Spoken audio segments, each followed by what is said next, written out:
समस्त को नमस्कार। जातीय हस्ततंत्र दिवस अवसर रे मोर भारतवर्षर ओडिशार तथा विशेषकर ओडिशार जो बांधकला एवं ओडिशार जो माने ये हस्ततंत्र रे निजको जड़ित रखिछंती विशेष करी इकत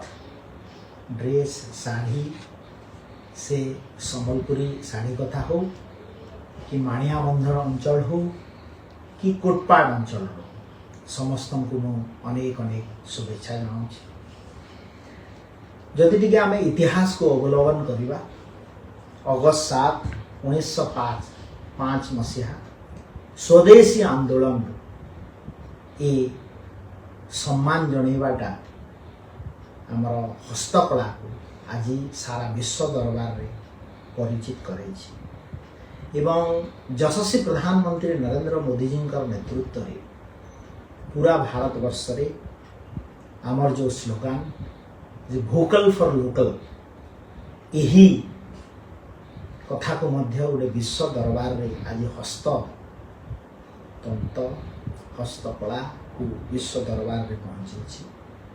एवं विशेष कर देखिबा जदि वीवर सोसाइटी जो माने बुनाकार पूरा भारत वर्षर तांकर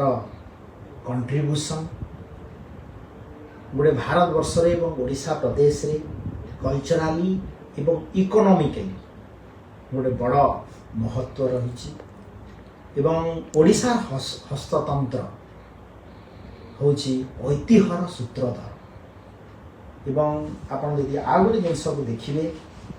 जे आमर हस्ततंत्र को लेकिन आम गर्वित आम अनुरोध करी समस्त को ये दिवस रे एवं निजर जीवन चर्चा निश्चित भाव रे हस्ततंत्र हाथ बुना लुगा हाथ बुना सार्ट हो ड्रेस हो जैकेट हो निश्चित भाव रे आम परिधान कले आमर जो लोकल इकोनॉमी निश्चित भाव में तल स्तर पर्यटन पहुँचब एवं गोटे ग्रोथ आड़ को इकोनॉमिक ग्रोथ आड़ को जीव आमर गोटे संकल्प रही आवश्यकता रही जिते बड़े ओडिशा प्रदेश को भाषा भित्तिक राज्य रे एवं ओडिया अस्मिता सहित हस्ततंत्र मध्य जड़ित यह जिते बड़े 100 वर्ष पूर्ण करवा 2036 रे गोटे उत्कर्ष ओडिशा भारत स्वाधीनतार 100 वर्ष बेल को आम निजे आत्मनिर्भर होता आत्मसंतोष लाभ करुवा एवं जो आमर हस्ततंत्र गोटे बड़ मार्केट सृष्टि एवं 2047 से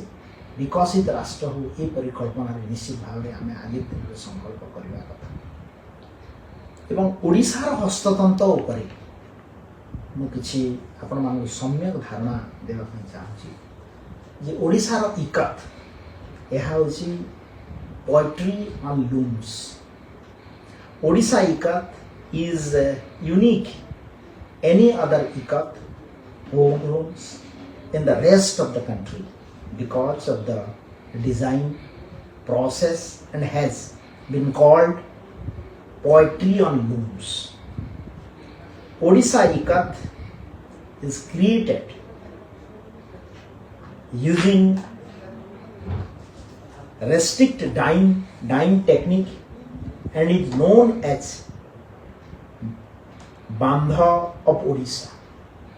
It has been granted geographical indication GI since 2007. These fabrics are made through the process of tie-dyeing and warp and webbed threads to create intricate design and patterns on the loom prior to weaving. Odisha ikat is known for its Peruvian patterns, feathered outline and checks. These rare fabrics are created in different villages across the state, and this unique technique dates back to early 20th century. तो निश्चित भाव में अनुरोध करी भारत वर्षर समस्त जनसाधारण और विशेषकर ओडावासी जे निजर जो पिंधिबा शैली निश्चित भाव में आपण मैंने ओडिशार हैंडलूम को व्यवहार करूँ विशेषकर आम पश्चिम ओडिशार गोटे कथा अच्छे नुआखाई दिन नुआ ड्रेस हम नुआ ड्रेस रे सम्बलपुरी ड्रेस निश्चित भाव में हम सम्बलपुरी शाढ़ीटे हम से भाया कथा को अपन लोकस्तर में पहुँचेले आज आमर बुणाकार समाज पाखे इकोनॉमी डेवलपमेंट हो ता सहित आम cultural heritage vibrant cultural heritage of the state यहाँ विश्व दरबार को जीव ये अवसर में मुझे अनेक अनेक शुभेच्छा सहित आउ थे राष्ट्रीय हस्ततंत दिवस अवसर में आपको शुभेच्छा जनाऊँ। जय जगन्नाथ, वंदे उत्कल जननी, भारत माता।